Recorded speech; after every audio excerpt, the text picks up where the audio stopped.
Et on a perdu au coup de temps et c'était embêtant. Ouais, effectivement, c'est un petit peu embêtant, mais pour vous, finalement, vous faites partie d'un club genevois, mais qui n'est même pas forcément un des plus connus à Genève. Et vous avez eu l'occasion d'affronter des grandes équipes, hein. Bon, vous avez parlé de Chinois, mais vous avez affronté quelques grandes équipes aussi, notamment sur ce terrain principal avec beaucoup de monde. Qu'est-ce que ça vous fait pour des joueurs comme ça, d'avoir l'occasion d'affronter des aussi grandes équipes? Moi, par exemple, je suis très content. On apprend beaucoup de choses. Et voilà. Et puis je vais vous poser une dernière question un petit peu à vous deux.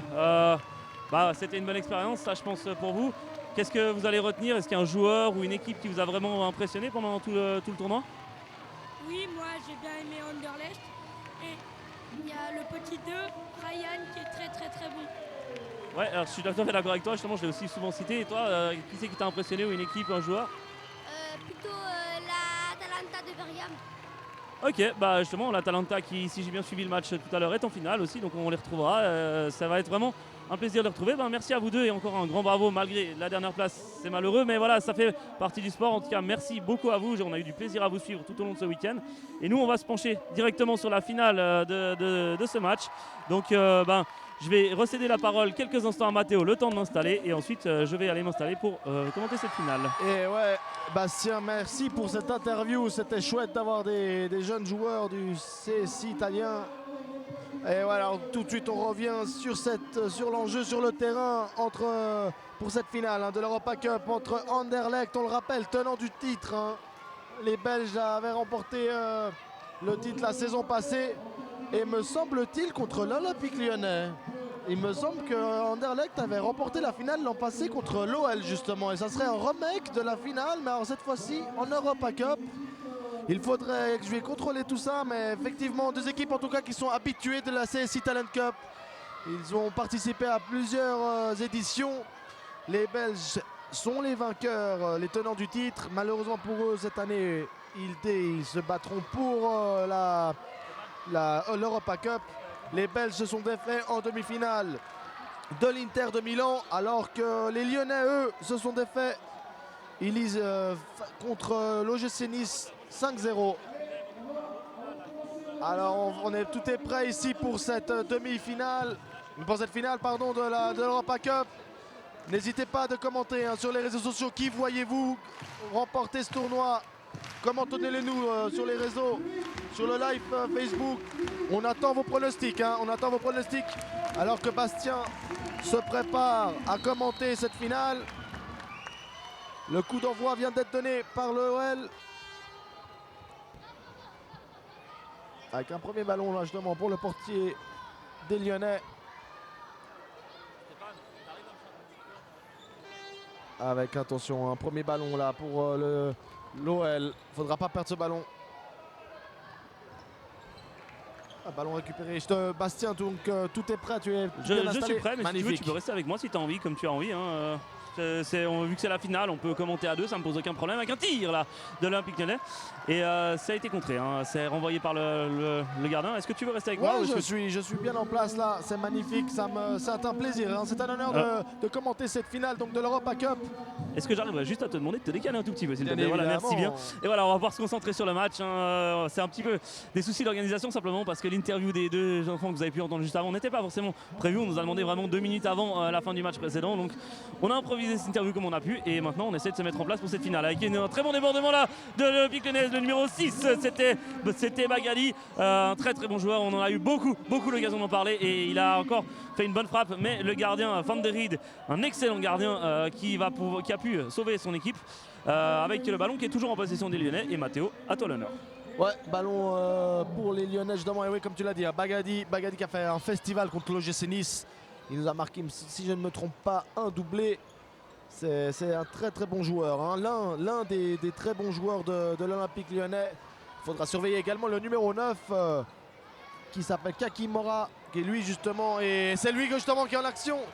Alors là c'était Bagadi et tacle, et on rappelle que les tacles sont interdits en salle. Le tacle du numéro 8 Ngwada, et ça va donner un très très beau coup franc pour l'OL qui va s'en charger.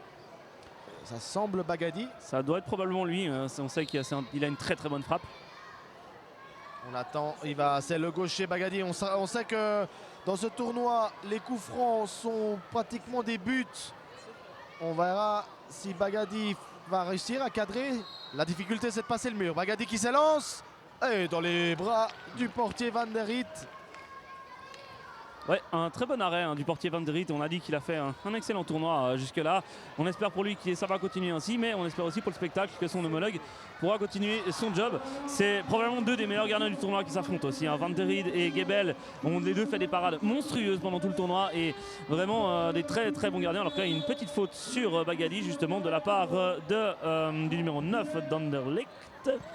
Il n'y a pas de numéro 9, donc j'ai dû me tromper. Ça doit être 19 et ça devait être Van Steelwinkel. On va vous tenir au courant de tout ça. En attendant, l'Olympique Lyonnais qui conserve le ballon là à mi-terrain. Un ballon mis dans l'axe pour Bagadi. Et c'est contré par le numéro 8, c'est Nguada. Nguada en direction de Akedju. Akedju qui a pu se retourner, qui peut se mettre sur son bon pied. Ça passe juste à côté, c'était bien joué. Ouais. Mais ça passe à côté, sur la gauche des buts de Gebel. Ça a frôlé les montants effectivement de Gebel sur cette action. Akedju nous a montré toute sa technique. Crochet droit, crochet gauche. Et là, ça va être très dangereux. La roulette! Oh là là! C'est l'ouverture du score dans cette finale. Winkel qui nous fait un festival. Et qui nous font une chorégraphie avec Akedju là, juste devant nous. 1-0 pour les Belges. Avec une petite dédicace aussi au passage pour les deux jeunes qui viennent de faire l'interview parce qu'ils ont parlé justement de Ryan. Ryan, c'est Akedju, le numéro 2 d'Anderlecht qui faisait justement cette petite danse. Et Van Steelwinkel le long de la touche qui tacle pour sauver le ballon. Il est quand même sorti avec l'Olympique Lyonnais maintenant qui se rue à l'abordage avec c'était le numéro 4, c'était Gragnoni. Gragnoni, ça a été contré. Et finalement, le numéro 9 là, de l'Olympique Lyonnais, c'est Mora avec... un match tout à l'heure après encore, ça il y en a encore quelques-uns mais c'est surtout un ballon là qui est conservé par Nguada. Nguada, ça a heurté l'arbitre mais ça sera une touche.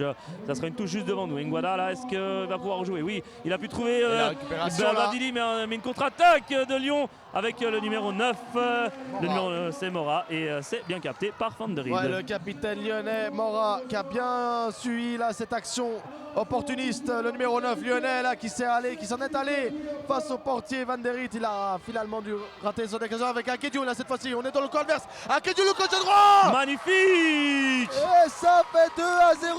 Ryan Akedju. 2-0 là Bastien. Magnifique, ça va être difficile là pour les Lyonnais qui encaissent deux buts coup sur coup. Ah, je ne serais pas surpris que les Lyonnais se réveillent. Alors pas sur cette passe là qui finit directement en touche, mais on rappelle qu'il y a 2-3 excellents joueurs, notamment Bagadi. Bagadi il est juste devant nous, mais c'est un excellent joueur qui est capable de coups d'éclat absolument monstrueux. Et là il n'y aura pas de faute. Et du coup ça part à 3 contre 2 pour Lyon avec Bagadi justement pour Mora. Mora une frappe, ça rentre la transversale. C'était très bien joué. Même pas encore la moitié du match. Il y a déjà eu des actions de part et d'autre. C'est un match de folie. C'est une finale, c'est la finale de l'Europa Cup, mesdames et messieurs, la finale de l'Europa Cup, de la CSI Talent Cup. Un match monstrueux à suivre, bien évidemment, en direct sur Facebook. C'était un immense plaisir avec là Van Steelwinkel qui est revenu défendre avec ses coéquipiers. Il a Bagadi, c'est Badili, pardon, et Badili, il a laissé à Van der Riet. Van der Riet cherche une solution pour ses partenaires. Ouais, et justement, c'est un peu le remake de la finale de l'an passé, justement, là, qui s'affrontent, on l'avait dit, à l'Europa Cup. L'année passée, ça avait souri à Anderlecht. Pour l'instant, ça semble sourire. Pareil. Il fallait bien que ça arrive un jour. Le ballon qui a débarqué dans notre tribune de presse, juste à côté de notre ordi. Bravo et Stéphane, juste à côté de Stéphane. Rena qui nous a fait un très bel arrêt. Stéphane qui a risqué sa vie, on peut vous le dire. Il a sauvé l'ordi et il nous a sauvé nos vies. On félicite Rena encore une fois. Attention, il revient en direct avec ce ballon de Van der Spiegel. Van Steelwinkel. Ah bah merci pour la prononciation. Van Steelwinkel, exactement. C'est le premier buteur de cette finale de l'Europa Cup. Et ça doit être un des meilleurs buteurs du tournoi, je crois, parce qu'il en a marqué un sacré nombre. Et là, un bon ballon pour Mora. Mora qui peut tenter le lob. Ah, trop proche cette tentative-là du numéro 9 qui a trouvé la transversale tout à l'heure. Hein. On en reste à 2-0 pour Anderlecht. Ouais, là, il y a Akedju qui bénéficie d'un contrôle. La frappe d'Akedju. Ouais, il avait vu avancer le portier Gebel. Finalement, un tir trop axial qui est facilement capté par le gardien lyonnais. Ouais, c'est un bon arrêt, hein, mais c'est comme on l'a dit, c'est un excellent gardien. D'ailleurs, il y a des changements qui se préparent du côté de l'Olympique Lyonnais. La porte est déjà ouverte là-bas et je pense qu'ils vont profiter de cette remise en jeu. Non, ça ne sera pas le cas tout de suite. Mais ouais, Gebel est un excellent gardien. Il a fait quelques arrêts monstrueux. On parlait de l'école des gardiens lyonnais. Tout à l'heure, avec Stéphane et toi, vous parliez de l'école des attaquants lyonnais en citant les exemples de Ben Arfa et de Benzema. L'école des gardiens lyonnais avec Coupé, Vercoutre, Jérémy Frick aussi. Alors que là, il y a un contrôle manqué de la part des Lyonnais. C'était Machfer. Et voilà, on parlait, l'école des gardiens lyonnais, c'est quand même pas mal non plus. Hein. Lyon qui forme quand même des joueurs à tous les postes qui sont dans les plus grands du championnat de France. Donc Gebel semble en suivre cette trace alors même qu'il n'a que 10 ou 11 ans. Tant mieux pour lui et on va revenir au direct. Ouais, avec un ballon pour Bagadi qui est ensuite très bas là. Hein. Il est en défense centrale et attention, faut pas perdre ce ballon. Récupération pour Akédiou. Akédiou, on le sait, c'est un poison pour la défense, hein, pour toutes les défenses. Il est technique et là l'accélération de Mora. Ah, il pousse trop son ballon, le numéro 9 est capitaine lyonnais. Il reste un peu plus de 4 minutes et demie là. 4 minutes 30 pour les Lyonnais, mais sont menés 2-0. Il faudra être plus dangereux. Hein. Il y a un ballon qui est sorti. Ça peut donner une bonne touche là, Bastien, pour l'OL. Ouais, une excellente touche là sur le côté qui a été jouée mais qui a été manquée. Hein. Les Lyonnais qui ont récupéré le ballon mais à mi-terrain, c'est Machfer. Machfer il souffre un petit peu avec Vincent Winkel et c'est récupéré par les Belges. Les Belges avec leur numéro 2, hein, leur numéro 2 Akédiou. Et du coup, ça ne sera quand même pas le cas. Alors on a frôlé le surnombre là du côté lyonnais parce que le joueur qui a fait la touche a joué beaucoup trop vite et du coup il y a un joueur qui est sorti du banc, l'autre n'était pas encore du tout sorti.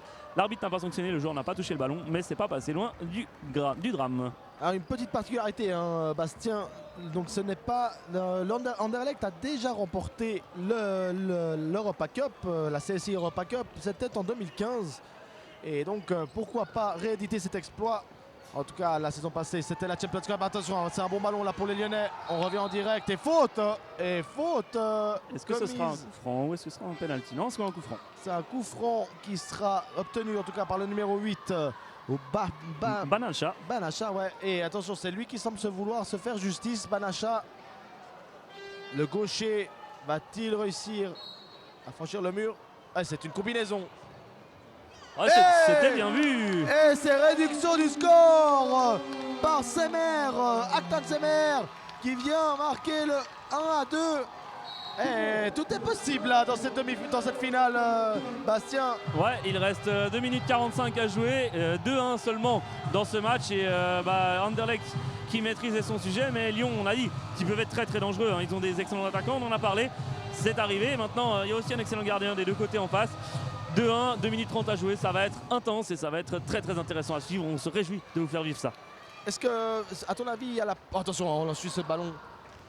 Peut-être la pression aussi, on est prêt quand on est proche d'un sacre comme ça. Est-ce que tu penses que les joueurs commencent déjà à penser au trophée ou Ouais, je pense à cet âge-là c'est possible, même s'il y a quand même cet amour du jeu. Mais en tout cas, on a vu notamment Anderlecht qui était très très sérieux même sur les échauffements. Alors que là, Gebel a failli se faire peur.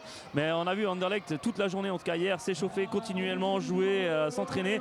Donc je pense que du côté lyonnais, ça doit être tout aussi bien. C'est magnifique ce geste-là de Bafdili, mais ça n'amènera rien finalement. Anderlecht récupère le ballon, c'était Akédiou, mais il a été contré par deux défenseurs et là ça part dans tous les sens avec le speaker qui chauffe la foule. Il reste moins de 2 minutes à jouer et ouais, je pense que la pression peut-être, mais là ça va être surtout l'excitation de réussir à rester concentré malgré toute la pression autour de ce match. Je suis d'accord, là il reste un peu 1 minute 30 pour les Lyonnais de tenter au moins d'égaliser.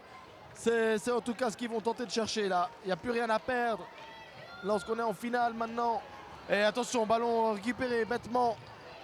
Maintenant c'est un mano à mano, hein. Beaucoup de fautes techniques et faute commise par Lupin là qui vient de faire une faute commise au milieu de terrain. Ça va donner un très très beau coup franc pour Semer qui a déjà marqué tout à l'heure. C'est lui qui a marqué et on fait un changement, on fait rentrer Roman Job peut-être pour tirer le coup franc. Non, ça semble toujours vouloir être Semer. On va voir, Semer qui a une grosse frappe, il l'a déjà démontré dans ce match comme on l'a dit. Deuxième tentative pour Semer. Allez, pas trop enlevé cette fois-ci il était seul. On se plaint, ses coéquipiers se plaignent. On aurait voulu avoir un centre plutôt qu'une frappe. Ça n'a rien donné. 1 minute 10 au chrono, Bastien. 1 minute 10 à jouer avec Akedio à mi-terrain là qui cherche une solution. Il est bloqué par 2 Lyonnais. Il est bien pris. Est-ce qu'il est victime d'une faute? Non. Et là, il y a un joueur qui a pris le pied un petit peu où il fallait pas. Mais ça va bien à cet âge-là. C'est pas très grave. Avec là, des gros contacts dans l'axe. Il n'y aura pas de faute. Les arbitres laissent jouer. C'est relativement dans l'esprit de jeu. Il reste 50 secondes. Lyon va pouvoir remettre en jeu à mi-terrain. C'est Gebel même qui va pouvoir toucher le ballon. Il est très très loin de sa surface. Gebel, mais il a un très très bon jeu, que ce soit au pied ou à la main. Il met en direction de Job. Job qui met en direction, qui perd le ballon. C'est Anderlecht qui part en contre-attaque avec Lupant. C'est contré au dernier moment par les Lyonnais avec une contre-attaque et ça a été très bien contré. Encore avec un ballon là sur c'est Lupant justement. Lupant, c'est une frappe, ça passera à côté. Gebel va pouvoir se relancer à 24 secondes de la fin de ce match. Et on est dans les derniers instants de cette finale d'Europa Cup, de cette CSI Talent Cup. Attention, les Lyonnais là qui n'ont pas le temps à perdre, là il faut jouer tout devant, il reste à peu près 10 secondes. Et là, de remise en jeu, c'est la dernière action du match. Et Gebel qui va lancer ce ballon. On va chercher le numéro 8, c'est relancé. Et Bastien, victoire d'Anderlecht qui remporte donc cette Europa Cup 2018. Splendide et c'est mérité, hein, c'est vraiment mérité. Anderlecht qui remporte l'Europa Cup de cette... Alors, on le rappelle, ce n'est pas le tournoi principal, c'est le tournoi annexe pour ceux qui ont terminé entre la 3e et la 4e place de la 2e phase. Mais ça reste quand même un trophée, c'est le 3e en 3 ans, si j'ai bien suivi, si j'ai bien calculé. Exactement. Ou en 4 ans, voilà. Donc c'est beaucoup de trophées pour Anderlecht. L'un des meilleurs centres de formation d'Europe, on l'a dit et répété, ça s'est encore prouvé dans ce tournoi, hein. On n'en est que au M11, au moins de 11 ans, et pourtant Anderlecht est déjà dans les tout meilleurs d'Europe, dans ce tournoi et ailleurs aussi. Et à ce qu'on a vu sur tout ce tournoi, c'est mérité, c'est une magnifique victoire et c'est une très très belle équipe. J'ai adoré certains joueurs, j'ai vraiment... Akedio et Van Steelwinkel m'ont vraiment beaucoup plu. Ngwanda aussi, le gardien Panterid m'a énormément plu. Voilà, c'est des joueurs pour moi, je les ai vraiment trouvés très très bons. Et pour moi,